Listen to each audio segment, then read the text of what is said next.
Alright. Alright. Alright. Alright. Alright.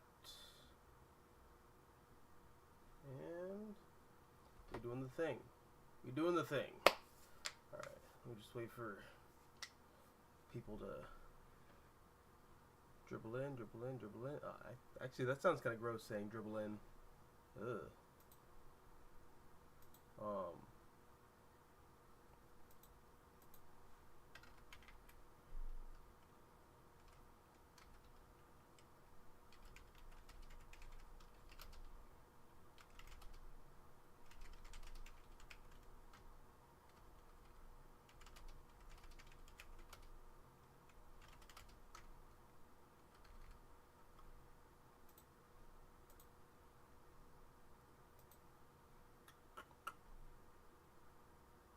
I didn't alert anyone to the fact that I was streaming today, so I'd be surprised if anyone actually shows up. Honestly. Which would be highly embarrassing, but yeah.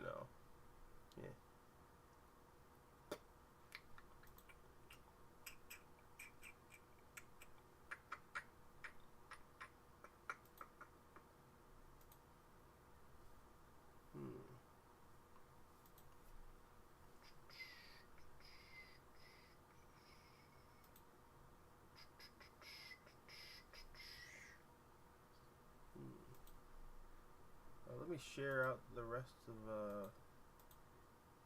my social medias.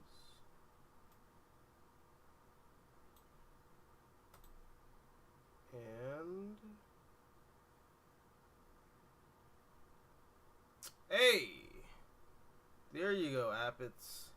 Actually, I did a very special thing for you, just for you. All right. So, let me see if this shows up on here. Alright, I'm gonna do this in real time. So, I don't have too many anime shirts, but of the anime shirts that I do have, I have My Hero Academia shirt, not ironed at all. That way you can tell I'm a proper weeb. Alright. It's season 1 era My Hero Academia. I really dig it. It's a gift for my birthday. So yeah, that's one. Next, you got Cyberpunk 2077.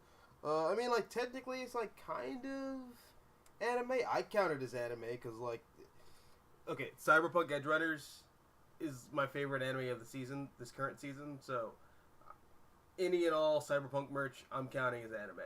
So, alright, got the Cyberpunk.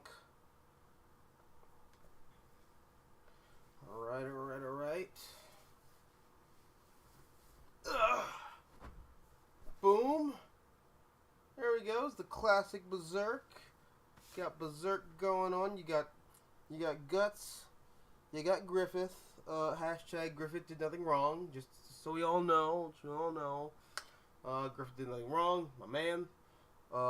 And finally, rounding this whole show out, we have an Air Deku t-shirt given to me by my former coworker, actually, for my birthday. So, boom, shaka, laka. And those are my anime t-shirts. Hope that appeases you, Appets. And yeah. Oh, what's up, Tevye? How you doing, bud? My day's going pretty good. It's good, Supreme. How you living?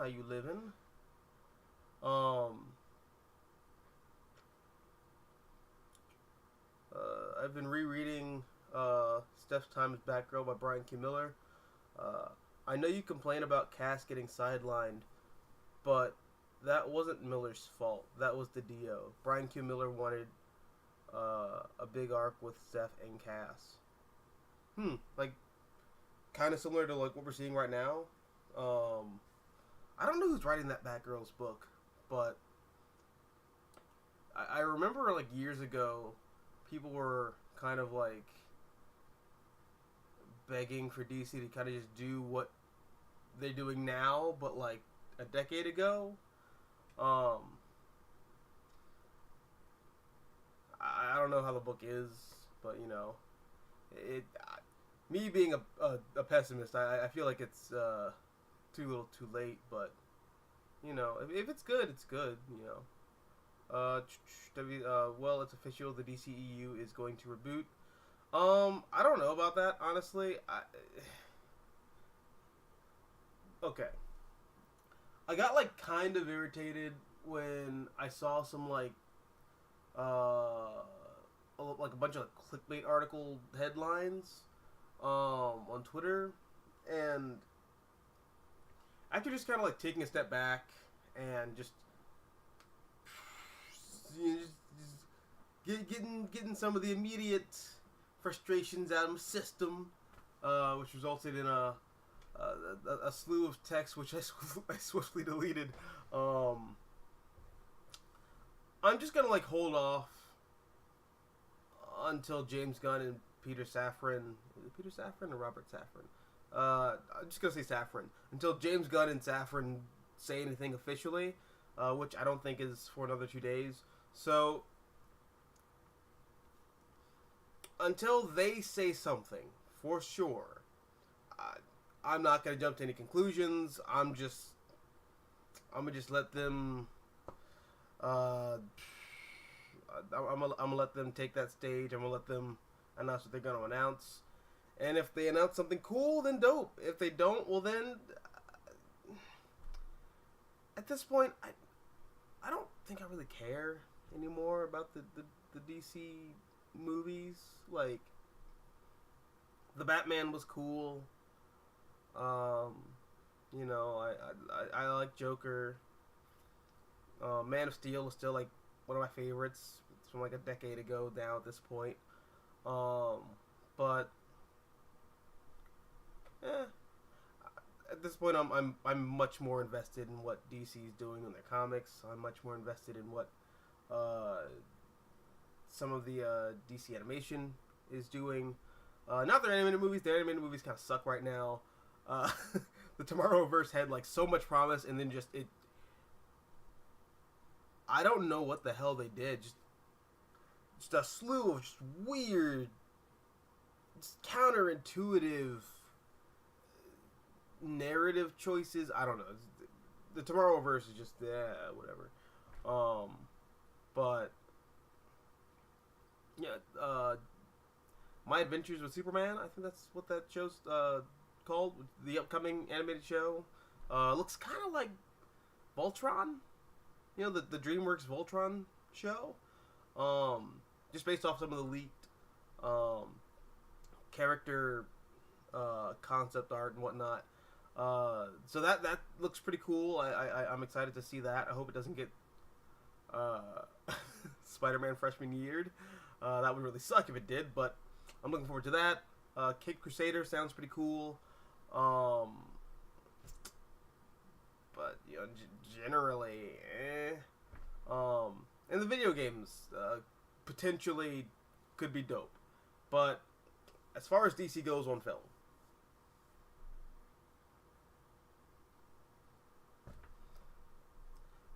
I don't care anymore. I haven't been really given an incentive to care at this point. In fact, I've been I've been given incentive to not care. Because there's only so many times I feel like I can have my chain yanked. So, it is what it is. We'll see what James Gunn and Peter Safran have in store, but for the foreseeable future, I'm not gonna waste my like time like worrying about whatever the fuck they're doing over there.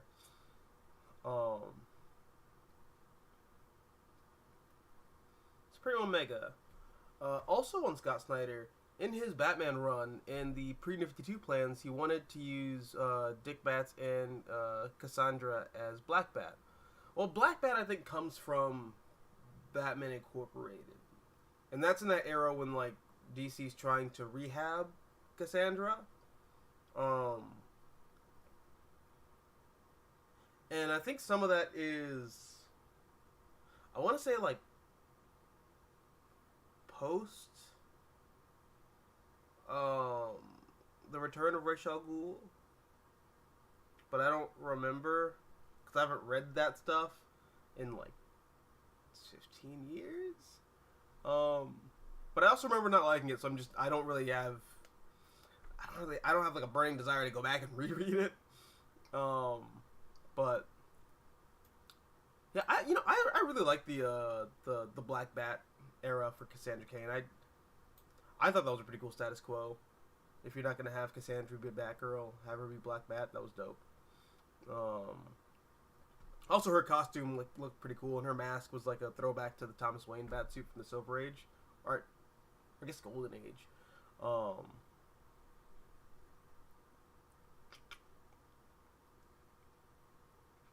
Appets, thanks for the show, by the way. Just asking about your first My Hero Academia shirt. Does it have a back print on the shirt too? Yeah. Let me see. I don't. Back print. Like, is there like anything on the back? No. It's just blue. I mean, I'll show it to you. But it's like pretty, like boring. Just this. But it's comfortable, you know.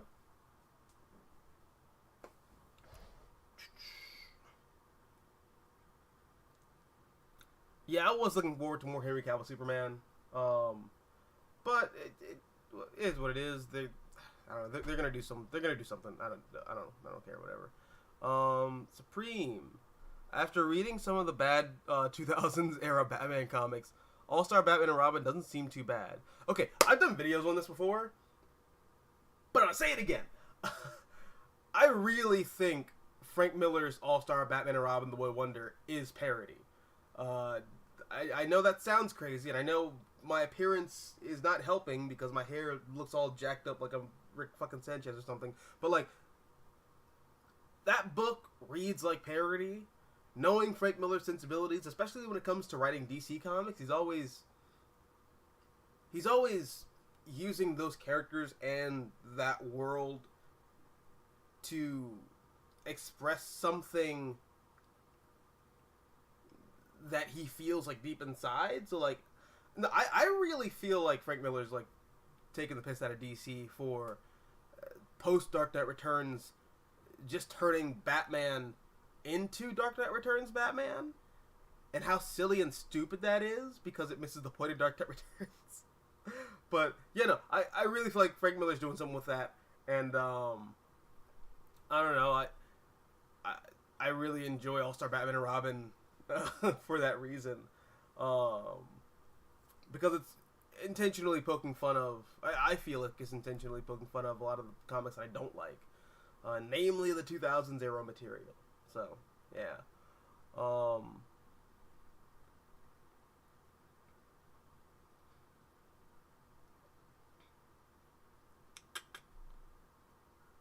says, I'm more worried about the video games and animation connecting to the movies, which is the last thing I wanted. Yeah, we talked about that last week. Again, that goes into more stuff with, like, we just gotta wait and see what James Gunn and Safran are gonna officially say. Derpy says, Snyder, the Snyderverse is dead, bury it. Tell me, Snyder cultists, do you bleed? You will. The Snyderverse has been dead, though. Like, it died when... I was gonna say something fucked up, but I'm not going to. It died when Zack Snyder was fired from DC. Like, I feel like when people talk about the Snyderverse, both people who hate the Zack Snyder stuff and people who love the Zack Snyder stuff, it feels like to me when people, like, to this day harp on John Byrne's Superman and how, like, the John Byrne era Superman ruined everything. It's like, John Byrne hasn't written for DC Comics in like 20 fucking years, dog. What? Why are we still mad at Man of Steel, which is a comic that came out nearly like 35 years ago and was retconned like 15 years after that? Like, it just kind of feels like I don't know. It feels kind of moot at this point.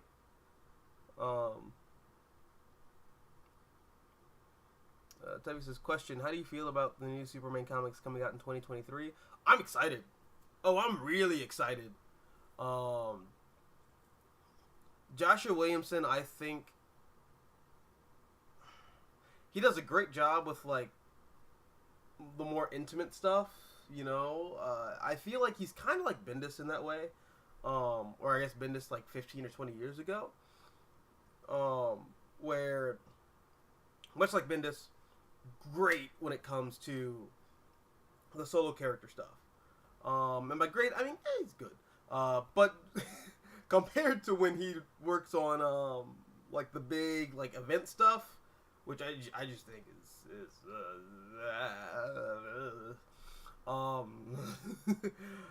yeah, no, I'm excited to see Joshua Williamson return to doing, like, solo title stuff, you know. I enjoyed his Flash for the most part. I think post Jeff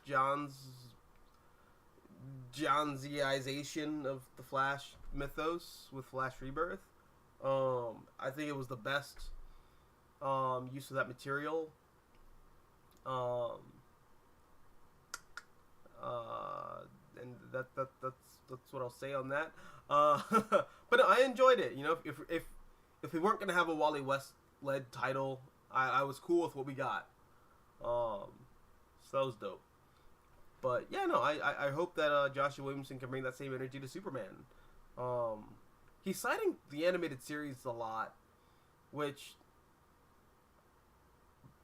both has me intrigued,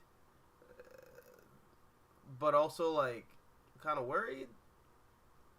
And I'm, like, in a hard minority here, but I don't love Superman the Animated Series. Like, and I mean no disrespect to anybody who worked on that show, or no disrespect to anybody who loves that show or really enjoys it, but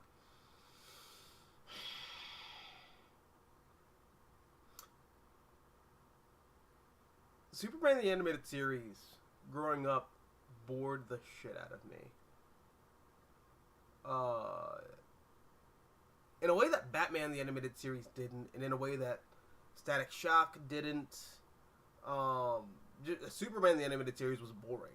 Granted, I binge watched the show like 2 years ago when I had COVID, so, or I guess I can't say that C word on YouTube, but you know, whatever. I said it anyways, who cares?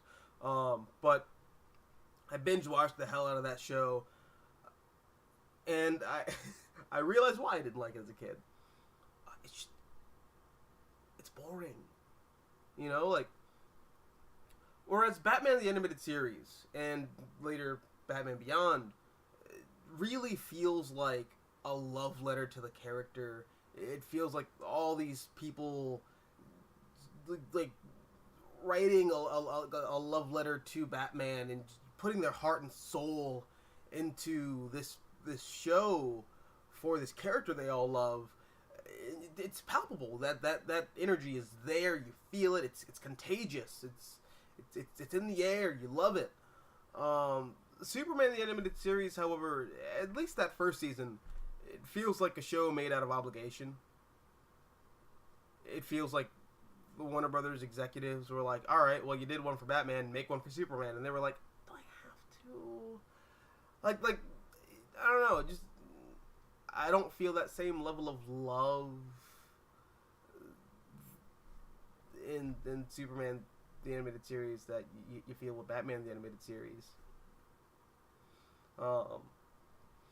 Granted, I think the show got better when they started introducing like the Fourth World material, but that's like season like 3. But I don't know. Maybe Joshua Williamson has a deep appreciation for Superman, the animated series, and it's gonna be sort of like when people talk about Voltron, you know, like how Voltron's like not like the original Voltron's like not a great show, but people who love it love the hell out of it, and when you get like Voltron, like reboot series, what they're presenting the audience with is how they remember Voltron, not how the actual show was. So I'm hoping that's going to be the case with the upcoming Superman book by Williamson. But yeah, no. I don't know. That's my hot take, I guess. I'm just not a fan of Superman the animated series. Toby says, I thought Superman the animated series was freaking amazing, and plus we got Michael Ironside's dark side in that show. Yeah, and I like the voice cast a lot for that show. I don't know. It feels like a show that was kind of like made with Bruce Timm's balls just being like squeezed by by Warner Brothers execs. Like, you will make this show, even though you care about Batman more. You will make this show.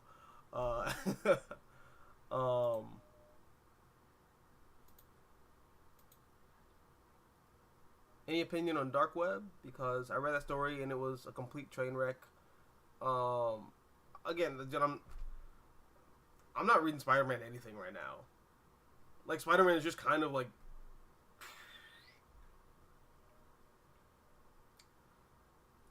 I saw this tweet from an account that I really like, called Cool Comics Art. And they said something that I guess, like, really kind of agreed with, but never quite put into words, I don't think. If I have, I haven't said it here on the channel, I don't believe. The cool thing about headcanon is that we can pick and choose where these character stories begin and end. So I guess for me, in that sense, Spider-Man begins with Amazing Fantasy 15, and it ends with Amazing Spider-Man 500. Like, I mean, granted, there have been cool stories to come out since Amazing Spider-Man 500, but just, you know, as far as I'm concerned, Spider-Man is just...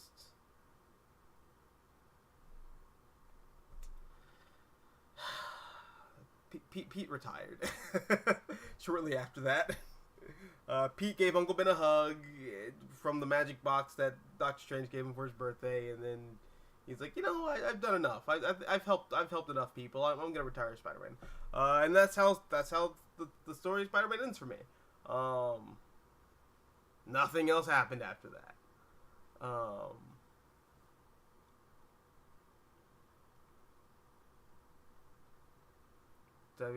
Personally, I just DC Comics would retcon. Oh, just wish that DC Comics would retcon every horrible thing.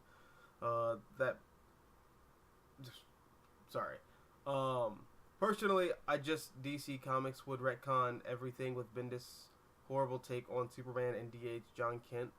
Yeah, but like we talked about that, that's not gonna happen.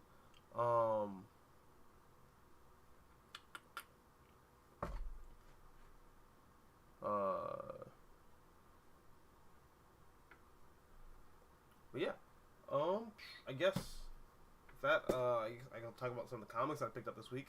So, starting off kind of like weird, I picked up this manga called Noise. Apparently this is a prequel to another book called Blame. I have no context for any of this shit. I just like flipped through this at my local comic shop, and I saw this like kind of Dark City-esque, like techno occult, cyberpunk horror like art, and it like really just kind of it just smacked me in the face, and I was like, I'm hooked, I'm down, I'm into it. So yeah, I don't know. If I enjoy this, I'll definitely check out Blame, but yeah, no. As far as just like on the surface, the art looks really cool, and I was really into. First of all, I like the presentation. This is a glorious cover. I think this is Sutomu Nii. Don't know who that name is at all, but you did a great job, Nii-san or Sama. I San is that's like when you say like Mister. You, I'm racist. I'm sorry. This is my Kanye moment. Uh,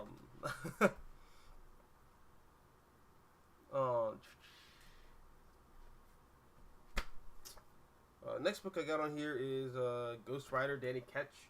I guess like in keeping with the horror theme here. So this collects the first 3 issues of the Danny Ketch Ghost Rider run, and I have these somewhere, or the release. I have the first issue here because I got this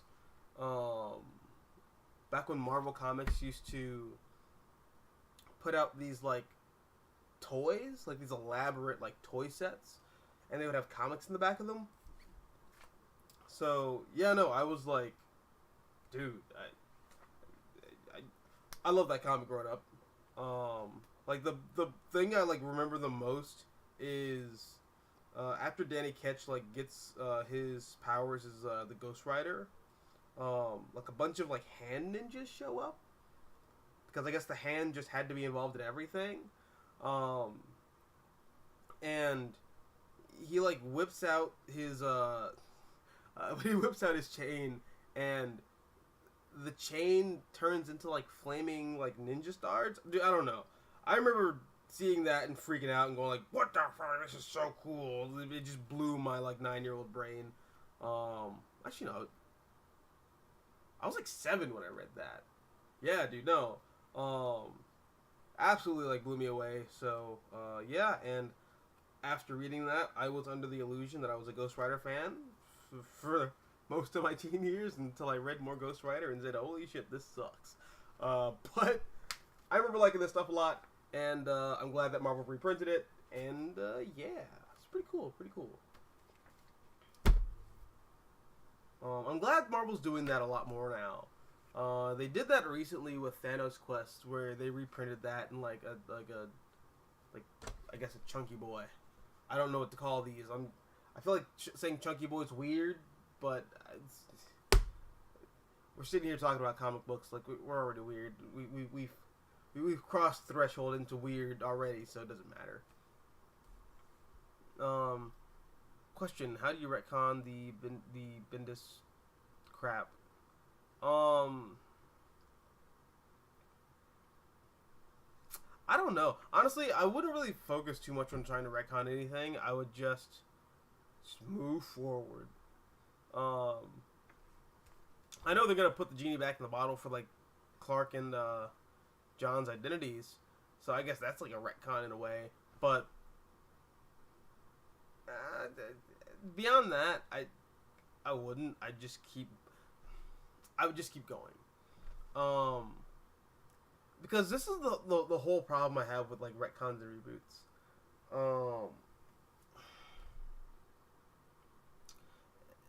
I feel like lingering too much on the past breeds a narrative culture of stagnation. And when you're constantly worried about what happened like 4 or 5 years ago with a character, and you're trying to like constantly backpedal and fix what the last guy broke, or what you think the last guy broke, or how you perceive the character's broken as a result of the last creative team, then you're wasting precious time, which can be used to progress these characters forward. You know, I am much more interested in just picking up the ball and running with it as far as you possibly can, as opposed to grabbing the ball and saying, "Oh, can you toss that to me better?" So like, you know, just toss it back and then like, you know, let me run around and do that again. Like you're holding up the field, man. No, just move forward. So I don't know, that's why I get so kind of like irritated with just the constant barrage of like retcons and even like reboots and stuff like that. It's just like, guys, just stop trying to fix what's broken. Just move the fuck. Just move on. Just move on. But that's where I'm at.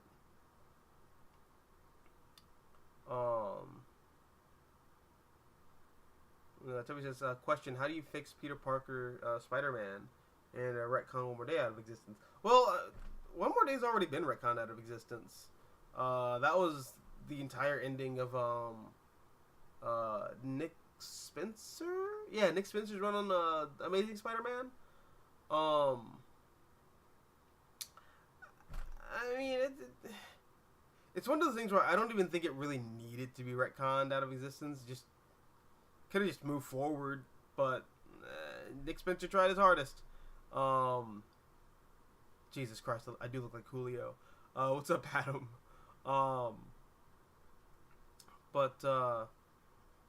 Yeah, no, with Spider-Man, I just kind of like just move forward and do my best to just progress the character into the future instead of trying to focus too heavily on the past.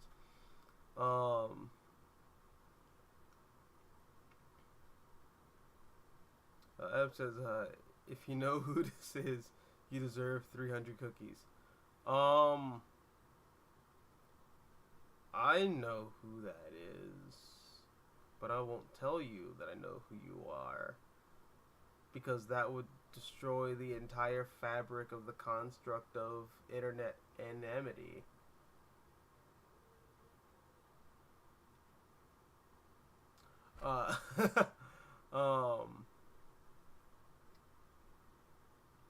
Gangsta's Paradise is that song is beast. Unless you're dropping hints. Look, I'm not too heavily on the spectrum, but I'm enough on it to where I can't pick up on hints. That's why I did not date throughout high school. If you're saying something, you gotta smack me in the face with it. I'm sorry. My brain don't work like that. My brain don't work. I guess speaking of like, you know, brain. I don't even know that correlates. Just, you know,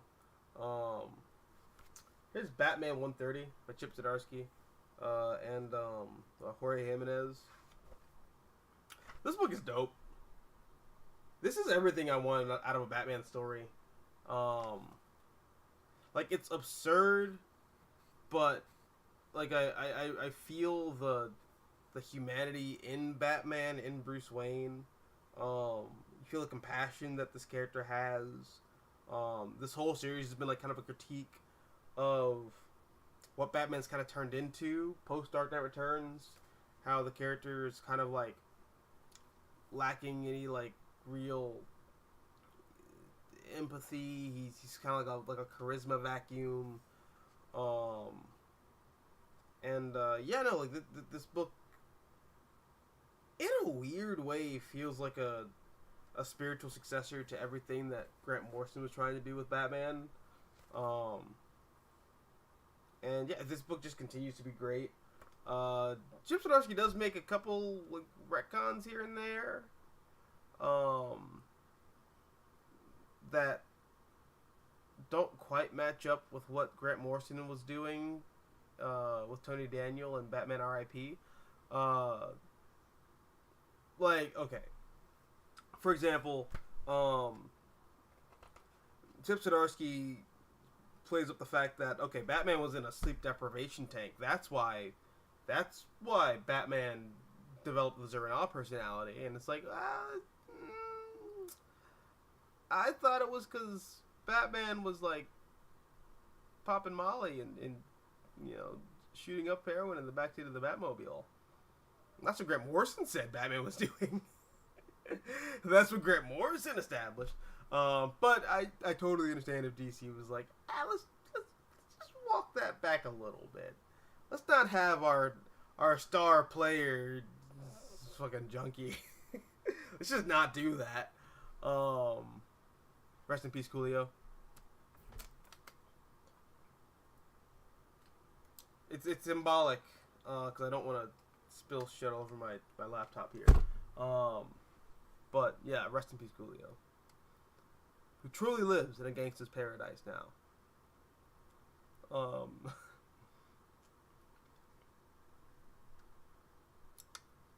Adam says, what's one thing you loved from the early 2000s and one thing you hated, comic book related? Hated easily. Early 2000s Batman's awful. Just awful. I hate it. But something I loved, J. Michael Straczynski's Spider-Man. I think Spider-Man by Straczynski is great. I think that was like a wonderful like shot of B12 in the ass cheek of the character. It just kind of sucked that Marvel couldn't keep that momentum going. Tevya, question: how would you be able to please both parties and have John Kent Superboy as his 10-year-old self, and keep John Kent and ignore the Tom Taylor run? You are asking me to make a vanilla bean cake out of literal dog shit and like tainted blood from an AIDS clinic. I don't know how to work with that. You just don't. You just don't. I'm sorry.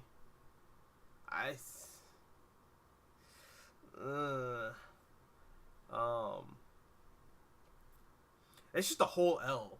Like, that's like the one thing with like the Superman books right now. Like,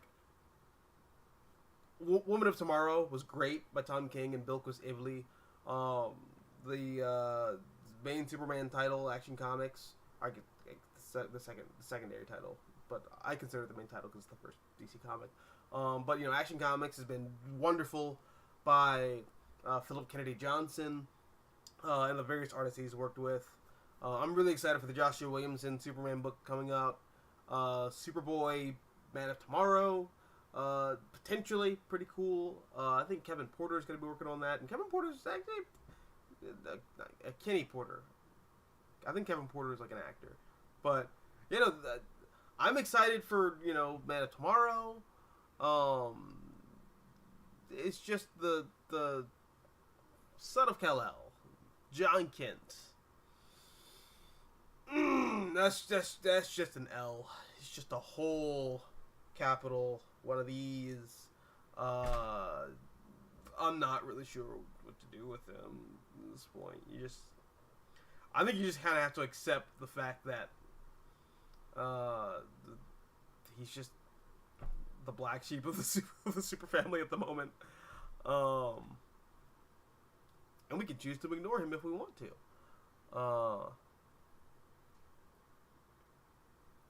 Adam says, opinions on Final Crisis, and did you like seeing Superman play the cosmic tuba to save the day while Grant Morrison gives a middle finger to Alan Moore?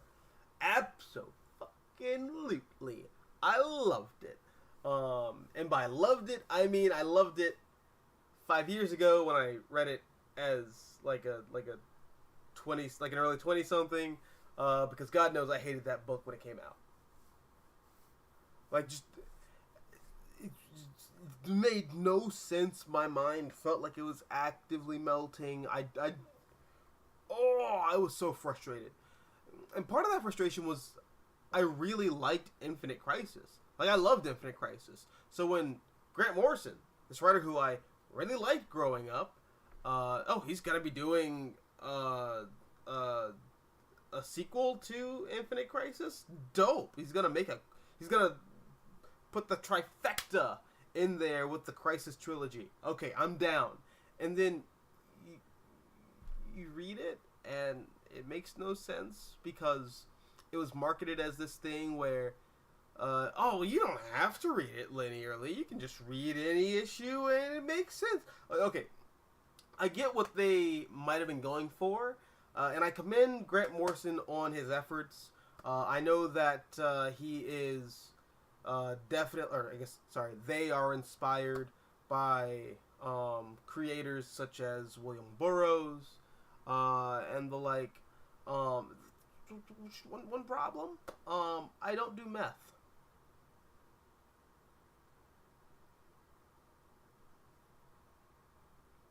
I can't.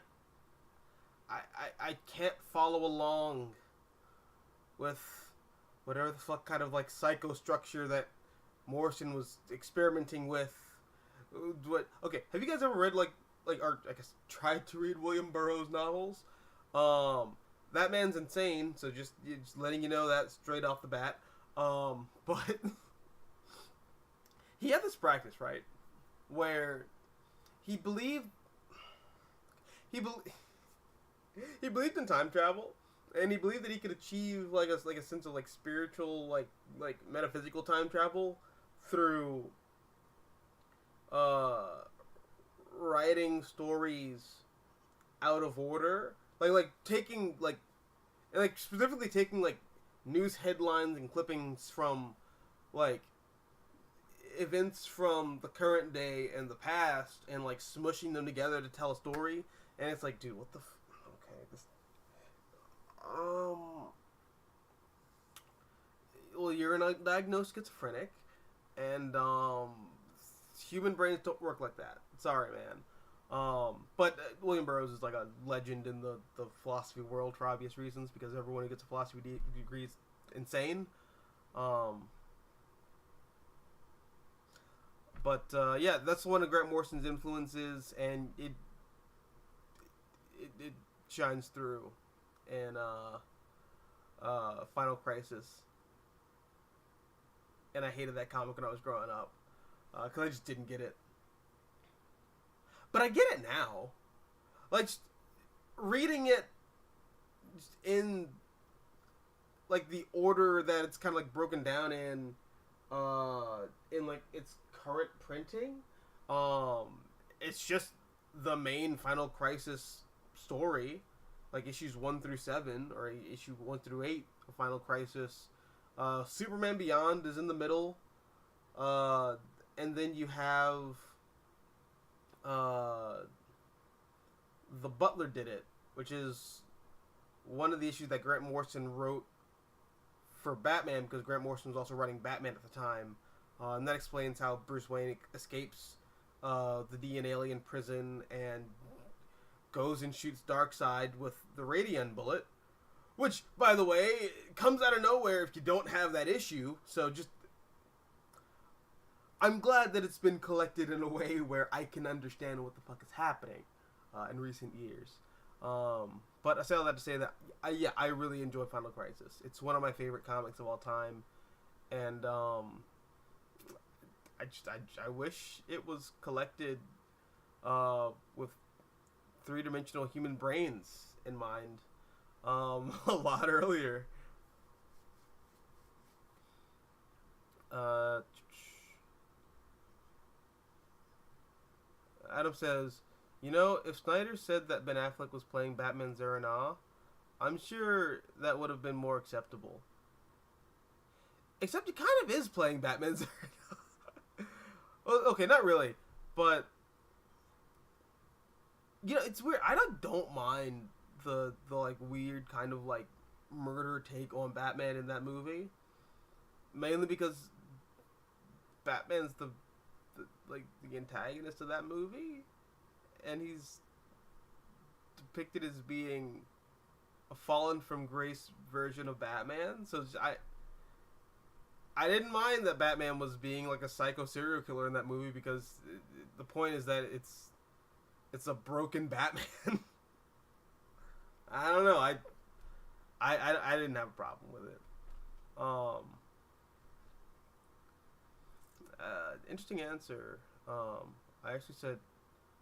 Oh, I'm sorry. You said non-comic book related early 2000s. So okay, so all right, non-comic book. Sorry, my brain's fried. I like just got in from work. I'm not in a human headspace right now. But all right, non-comic book related things. Best thing, worst thing, favorite thing, non-favorite thing.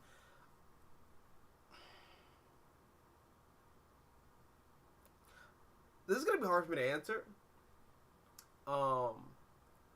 Because I was like just turning 7 at the tail end of the end of the early 2000s.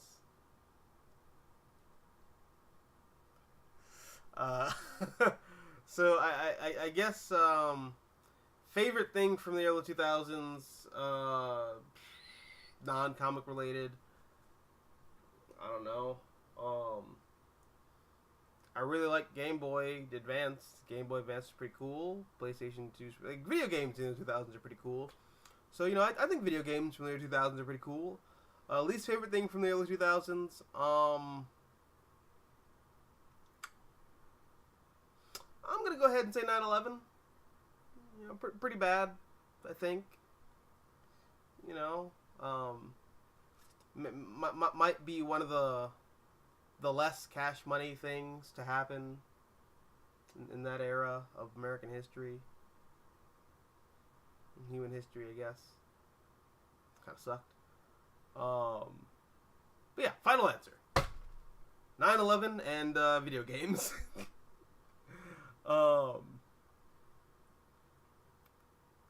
Supreme says, Tim wasn't sidelined in the Morrison era. Cass was. I agree.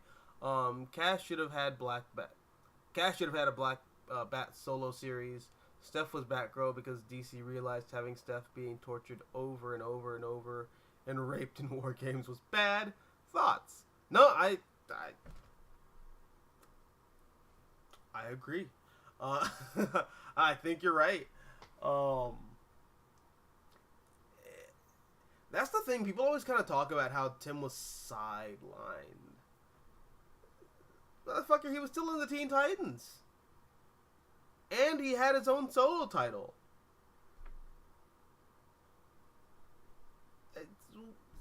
Tim Drake...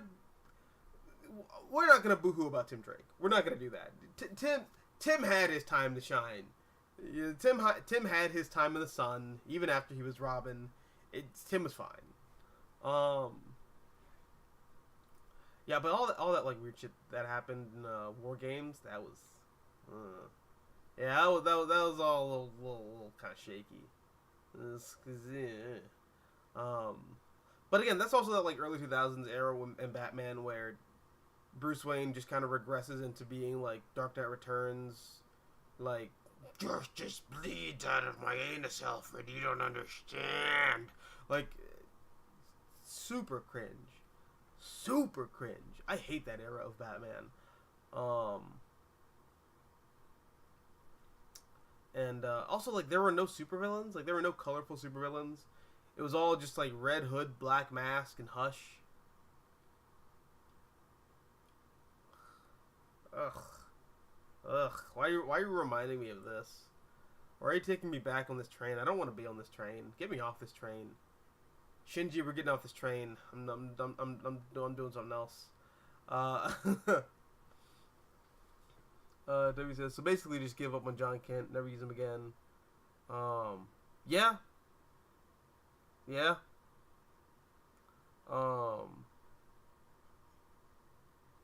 Adam says, want to hear something terrifying and sad? Okay, sure. Go for it.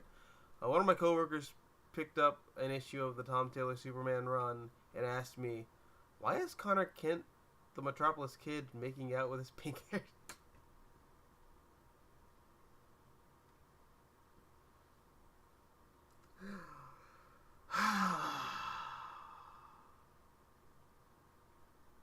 It's actually kind of funny. I'm not gonna lie. You know what? I also feel like if you hadn't read comics like over a decade, um, but like you were like an avid reader in like the 90s and 2000s, I could totally see someone mistaking John Kent for Connor. Like just, going back and reading some of those comics from the 2000s, like post graduation day, Connor, Connor, Connor, and Tim, Connor and Tim. You feel me? It's a little not straight. It's a little not hetero default. So it's a little,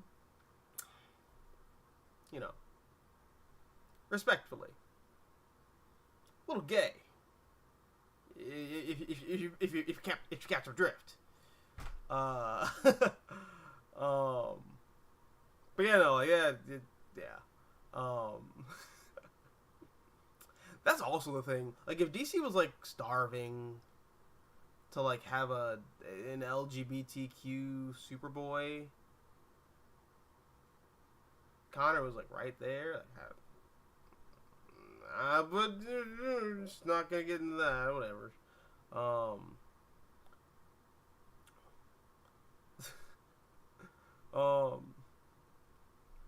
Tevia says DC Rebirth did with Wally West, and have both my boy John. Oh, you mean like you want DC to like rebirth themselves, but like again with John Kent? I mean, I can see that, but like, I don't know. I feel like at this point, just focusing on it too hard just keeps that character stagnant. I'd rather just like either progress him forward or just kill him. Those are like the only two options that I think are viable at this point. Just progress him forward as a teenager with this weird status quo that nobody likes, and do something like interesting with it, or try to do something interesting with it, or just kill him. Just the two options.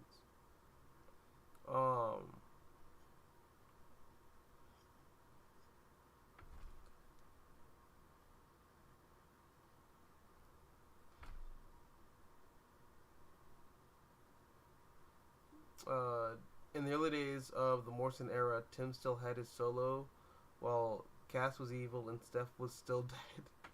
So who's the golden child of the trio, eh? Damien.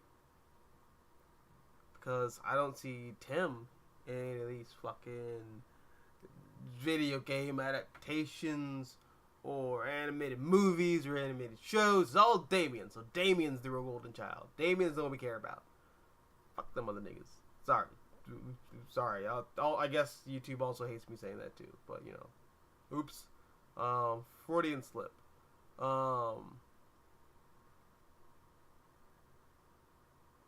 But yeah, no, I just don't, I like Tim, but, okay. It's kind of unfair to compare, but Tim was Robin, or like, Tim became Robin at like the peak of Batman overexposure. Like, the peak. Like, I think Death of the Family, or Death in the Family, comes out in like 1987 or something like that. Or 1988. And The Only Place of Dying is like a year later.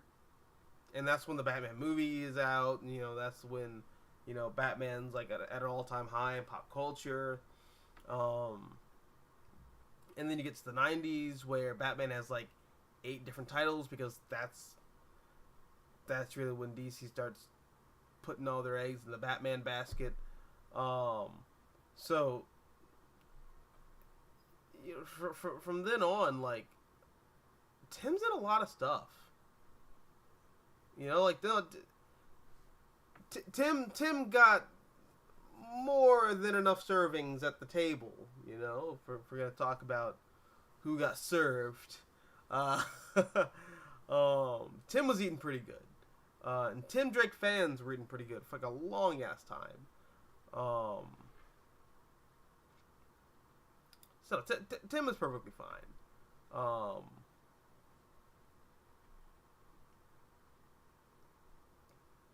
Tevia, personally, that's not the solution to give up on John Kent. I mean, you know. But this is just me, though. This is just me. I know you have, like, a solution to it. It's just, personally, I think it would just be best to just move on and, you know, get out of the past.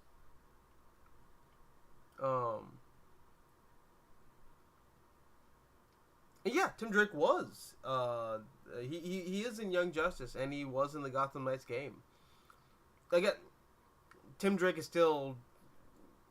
Tim is still very relevant. Even in stuff where, like, Tim Drake's not even, like, the primary Robin, there's Tim Drake isms that are featured in the other Robins. Because Tim Drake is just kind of, like, the ultimate Robin, really, for putting it out there. Like, when you watch the Teen Titans, like, cartoon from the 2000s, I mean, yeah, it's for all intents and purposes supposed to be Dick Grayson, but he's wearing Tim Drake's costume, he's got the bow staff, he's kind of got that self-serious thing going on, kind of like Tim did. I mean, it's supposed to be Dick Grayson, but, like, you can very easily say that it's Tim Drake and get away with it. Same with The Batman. Even though I'm definitely convinced that show takes place in the same continuity as the Teen Titans animated series. A lot of Tim Drake-isms there, too. Again, costume, straight up Tim Drake's costume. Bow staff, Tim Drake thing. In fact, the bow staff just being associated with Robin comes from Tim Drake. Also, like, every, like, subsequent Robin costume that we get, or I guess, like, redesign, and, like, external Batman media, like, you know, the movies, the video games, stuff like that. Like, Batman Forever, that is Dick Grayson, but he's wearing a Tim Drake costume. Or in the end of the Red Hood movie, once Jason Todd gets a little older, he's wearing Tim Drake clothes. He's wearing the 1 year later Robin outfit. So just Tim is the ultimate Robin. Tim, to this day, I guess, is still considered to be the iconic Robin of the modern era. If you don't count Damian, that is. But Damian's a whole can of worms that just I don't want to think about right now.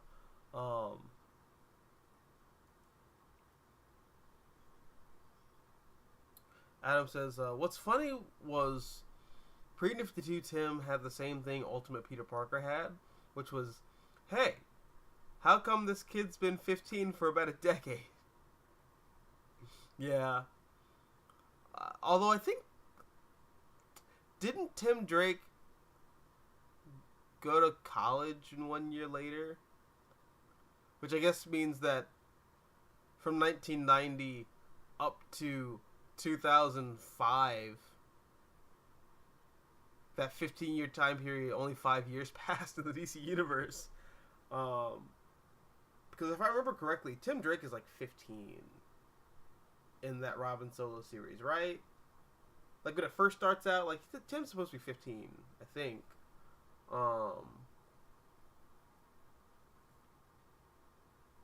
Yeah, I don't know. Yeah, that's weird. Because I know Bruce Wayne like adopts him at some point, but like he adopts him when he's like 17. It's like it almost like doesn't count. It's just like it's like a show of solidarity after Tim's father passes away. But yeah.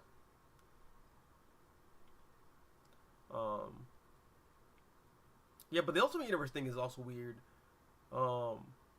Because in that whole like run, that whole stint from like 2000 up to like really like 2010. Just 1 year passed. So just okay. If that's the case, that means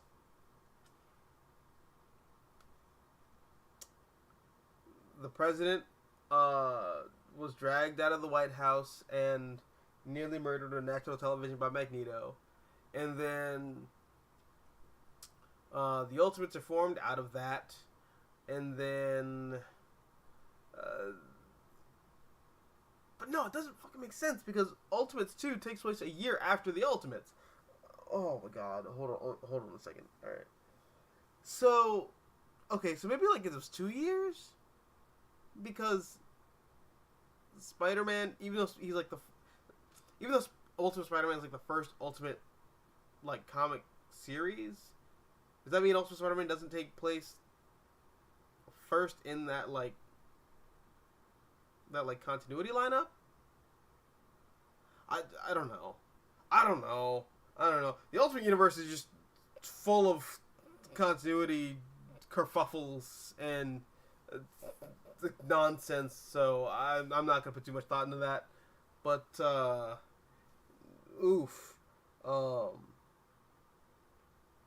Peter Parker was like a teenager for a long-ass time in that run. Like, a long time. Like, he never grows up.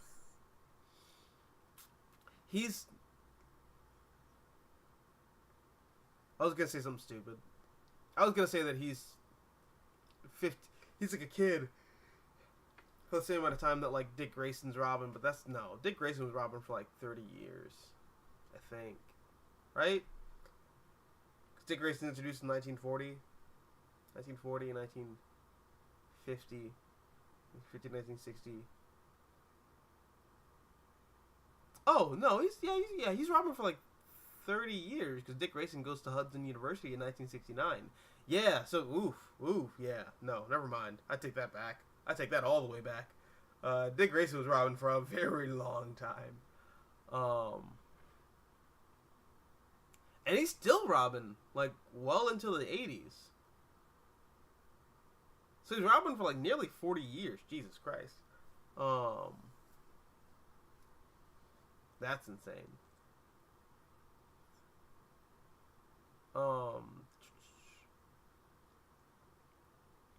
Adam says, the moment that made me hyped as a kid, in Static Shock, where Batman told Virgil, Tim's with the Titans, you'll meet him again someday. That was cool, and that implies that there is a version of the Teen Titans in the DCAU, which we never see.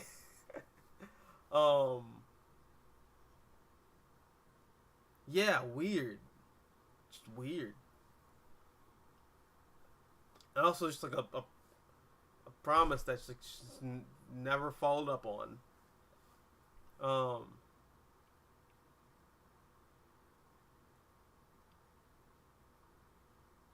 Tim eventually aged, but when he aged a year, glaciers melt. That's the real secret. That's why Tim Drake has to be 21 forever.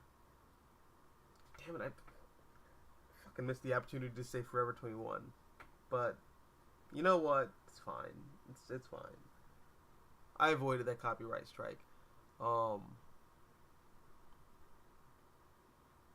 Supreme says, on shipping, fans ship Steph and Cass. Because Cass was the only one who mourned Steph's death. Not Tim, though. Cass, on the other hand, really mourned Steph's death. I don't remember that, but I also don't remember a lot of what happened around that time period. I do know that Steph and Cass developed like a rapport and they were like best friends for a while. I also remember at the time thinking that, I guess rationalizing in my mind that Tim knew that Cass wasn't dead, or Tim knew that Steph wasn't dead, much rather, and that's why I wasn't all that freaked out about it. In the same way that he was freaked out about Superboy's death. But I mean, if they want to make him like a thing, I guess. It's not like fucking Tim is gonna be dating Steph anytime soon, so whatever. Um, it does suck because I really do like Connie. I love the Cassie and Connor ship, but that's not gonna happen. Then whatever. Um,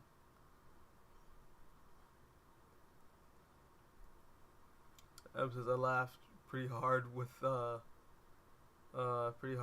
coworker's comment. Fun fact: he's in his 40s, and said the last comic he ever read was Spider-Man Revelations. By the end of the Clone Saga, completely understandable. Oh my god. Ooh.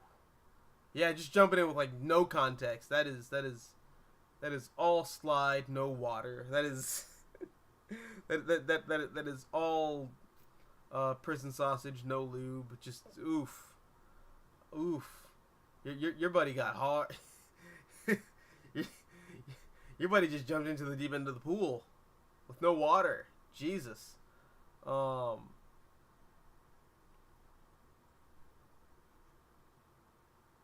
Tevye says, I personally love Batman Beyond meeting Static because that was really awesome and tons of fun. Yeah, I like that too. I think they're making a comic about that coming out next year. I hope it's good. So far, I've seen some of the art on Twitter and Instagram. It looks amazing. The problem is that the current Milestone comics have not been good. And I hate saying that. I really hate saying that because I know some of those guys. Like, I know them. I've met them. I've talked with them. I broke bread with them. I crossed the border with them. Committed war crimes with them. I know their souls. I know their hearts are in the right place with this Milestone reboot. The problem is just the Milestone reboot fucking sucks ass. It does. And I'm somewhat dreading any more Milestone content.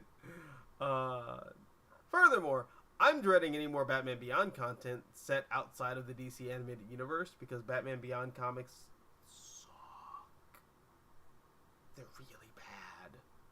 Like, I think the best of them is Batman Beyond Hush. And even then, it's, like, not great.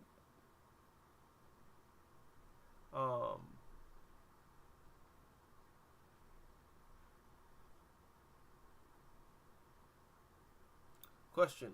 What is your solution to erase everything Bendis did? I wouldn't, because I just wouldn't focus too hard on that. I wouldn't. Let me see something real quick.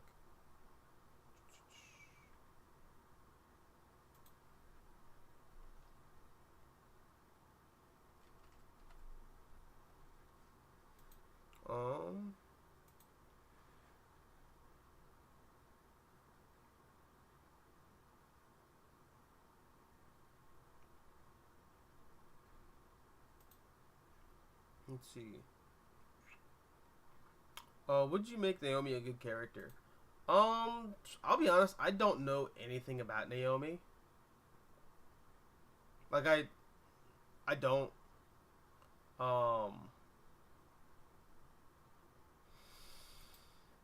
Is she, like, cool? Is she, like, not? I think she's, like, kind of Kryptonian, but, like, maybe not. I don't know. Like, I just, like, am not invested in that character at all.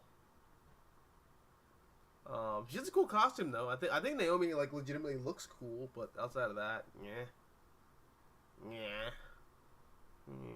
whatever.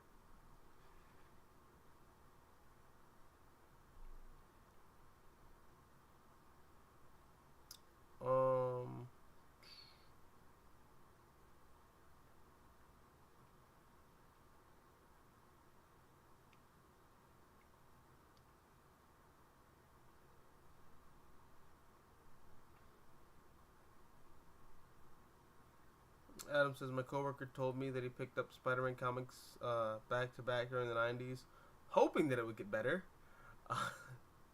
Your buddy sounds insane, like me. That man had true willpower to read the Clone Saga back in the day. Truest Spider-Man fan. Oh, yeah. Yeah, like in real time? Jesus. I can't imagine that agony. I mean, you know what, though? I will say this about the Clone Saga. It starts out pretty damn good.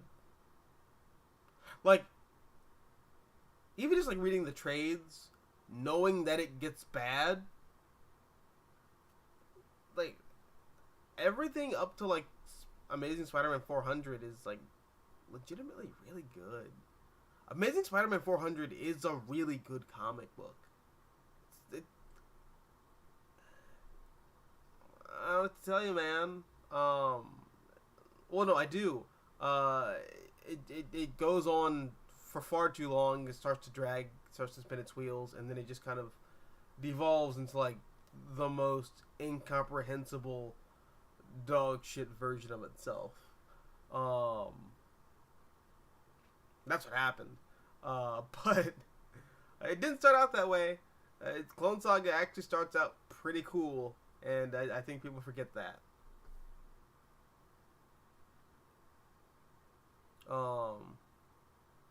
What's up? Tubby's heading out. Gotta go to bed. Yeah. Actually, you know what? I might join you too, because I have to get up super early for work tomorrow morning. But I'll answer Adam's question, or bring up Adam's point real quick.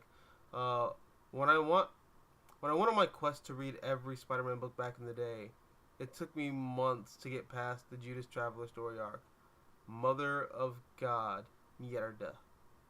Yeah, dude, all that stuff's terrible. It's all bad. I know who you are now. I know, yeah, alright, yeah, I know who you are. Yeah. But yeah, dude, no.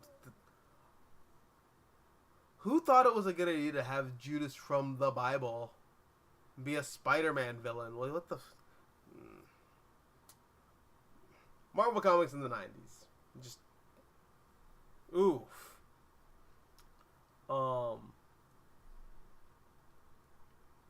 Anyways, guys, hey.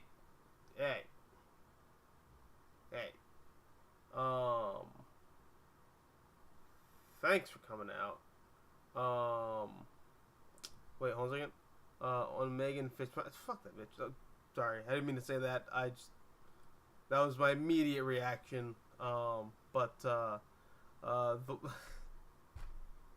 Jesus Christ.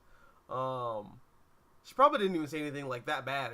I saw the name and Dark Crisis, Young Justice came to mind. So, you know, the one who made Tim buy her favorite Batman story is War Games. Thoughts?